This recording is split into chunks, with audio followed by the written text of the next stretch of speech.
Every Stardew Valley player knows the menace of a minigame, Journey of the Prairie King. Journey of the Prairie King is a minigame that you can find in the arcade cabinets at the saloon. It's a top-down cowboy-themed shooter game. There are a variety of different monsters and maps to go through, and the monsters spawn randomly and at increasing rates as you advance through the levels. Looks easy, right? No! On Steam, beat Journey of the Prairie King is the third least common achievement for Stardew Valley, only behind crafting every single item in the game and beating Journey of the Prairie King, but without dying. Only 1.6% of players have beat Journey of the Prairie King, and now I'm gonna be a part of that top 1%. Does that sound wrong? First, I need to start a new farm. My name is Easy Doodles.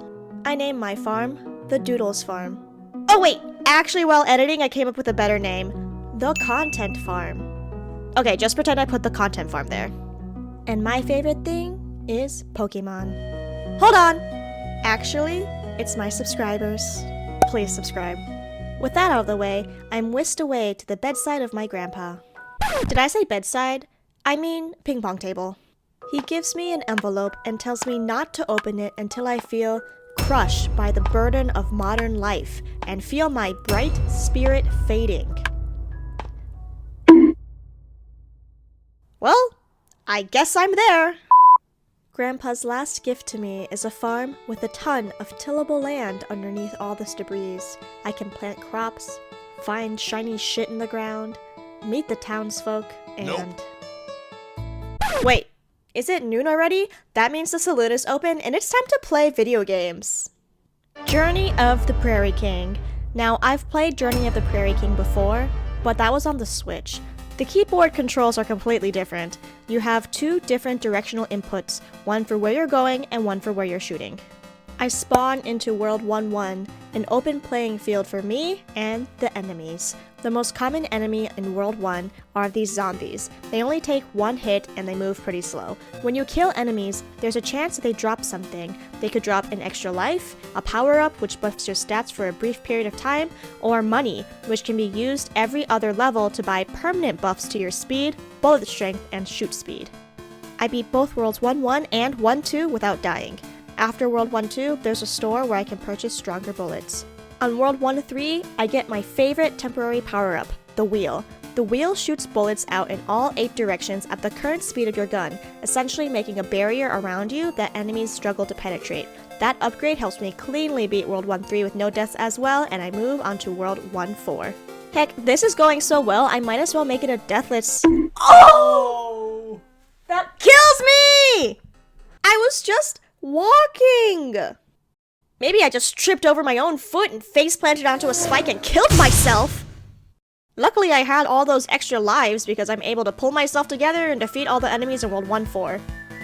Now for the boss of World 1. This boss is a shootout between you and one other cowboy. He has a huge health bar, and if you get shot once, you die. Oh! It's fine though, sometimes they just stand there without being shielded at all, just waving at you I guess. I don't know. And you can get a ton of shots off and just kill them. Typically the boss levels are easier parts of the game. And when you kill them, you get an extra life, which is weird if you think about it. Now onwards to World 2-1. I spawn into the forest now.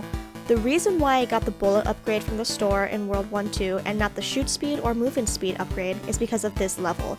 Without the bullet upgrade, these mushrooms that start appearing in World 2 will take 2 shots to kill instead of 1. They're fast and they're furious and they'll come for you!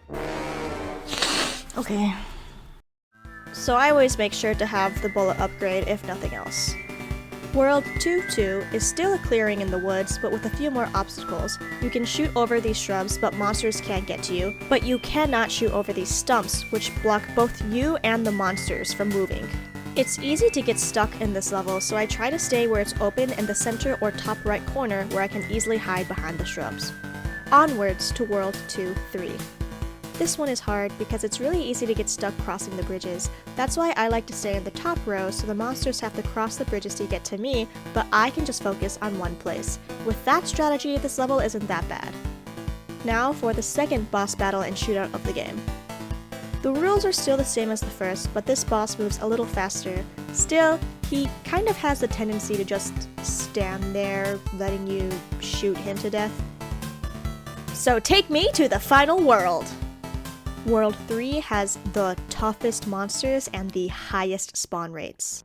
The power-up that I bought in World 2 was the second bullet upgrade, and that's because without that upgrade, these fast red bats that are not blocked by any obstacles take 2 shots to kill. Combine that with the fact that the mummies take 2 shots to kill with the upgrade and 3 without, this level is incredibly difficult without the double upgraded bullets. Are you kidding me?! Besides that one little hiccup, I was able to navigate my way through World 3-1. Now to World 3-2.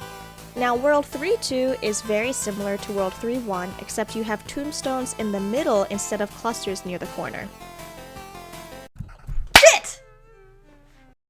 Okay, Easy Doodles, let's try not to stroll to enemies and give them a hug, and then you can beat World 3-2. World 3-3 is the last world before the final boss of the game. World 3-3 is an open clearing, almost like World 1-1, but what's different is the spawn rates and these tombstones on the edges that you can get trapped behind. The spawn rates on this level are crazy. You can easily get surrounded by mummies and bats even if you have both bullet upgrades. Temporary power-ups are your best friend on this level. The wheel is my favorite item on this stage because it helps protect you from the surrounding pattern that the enemies have. Without it, it's really hard to stay alive, but I got really lucky and got it a ton of times on this level, so I was able to clear it with no deaths. Now for the final level in the game, the Witch. The Witch shoots out bullets in specific patterns that cover the screen, and the Witch can also spawn monsters. But this one square in the map where I'm currently standing, she basically can't shoot there. If you stay there, If you stay there, this is the easiest level in the whole game. And little spoiler warning, it turns out the Prairie King was trying to get his heart back to give it to the shopkeeper who's been supporting you the whole journey. And that's how I beat Journey of the Prairie King. Yes, I beat Journey of the Prairie King and joined the ranks of the 1.6% of Stardew Valley players who have actually beaten the game and gotten this achievement. And that's how I spent day 1 on my new farm in Stardew Valley. And now, well, I guess I should go outside and touch some grass. I have beaten Journey of the Prairie King on the Switch before, but once I saw that it was one of the most rare achievements on Steam, I wanted to try to do it on there too, just to prove I'm a really serious gamer. I hope you guys enjoyed some Stardew content. I'll smell ya later.